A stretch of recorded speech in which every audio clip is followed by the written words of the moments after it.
There was a time where I used to talk about diet. It was definitely a result of reading a lot about diet. A pretty common reaction to that is resentment. You hear all the misinformation about something and you want to scream from the mountaintop. I have since mellowed on the topic. For one thing, there's so much variability when it comes to diet. And we're all adults. You know what's healthy,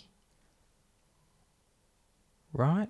However, there is one dietary guideline that makes me crazy enough to make a video. People say it all the time. And I heard it recently from someone. You know who you are.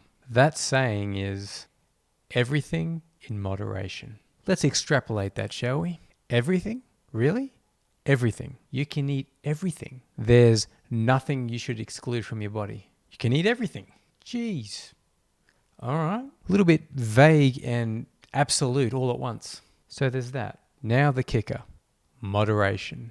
The problem with that word is it's so subjective. Who sets the level of moderation? What's moderate to me might be excessive to you, or vice versa.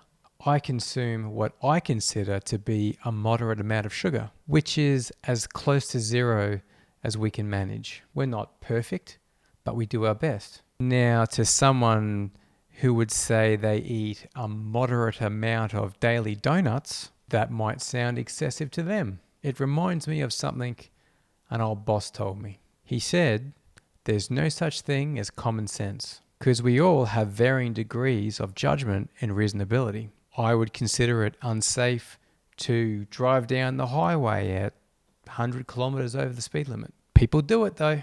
So I guess my level of sense isn't common to someone who would. Saying everything in moderation is code for zero boundaries. Now, like I said, we all know what we should eat. There's nothing groundbreaking to be said there. Some people make the argument, hey, you only get one life, so you might as well enjoy it. Yeah, that's what I'm saying. You only get one life. I say, put yourself in a position to enjoy it optimally, fit and healthy. You can spare yourself a little bit of mouth pleasure for the greater good. Well, not all mouth pleasure.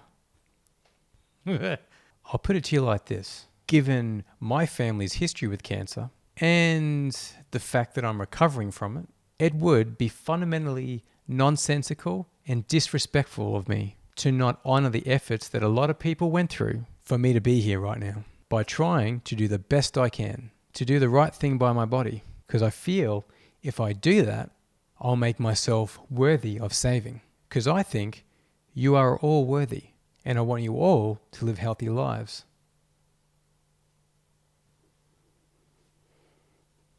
So, go do what you do, because I'm going to do what I do. And as always, for Julie.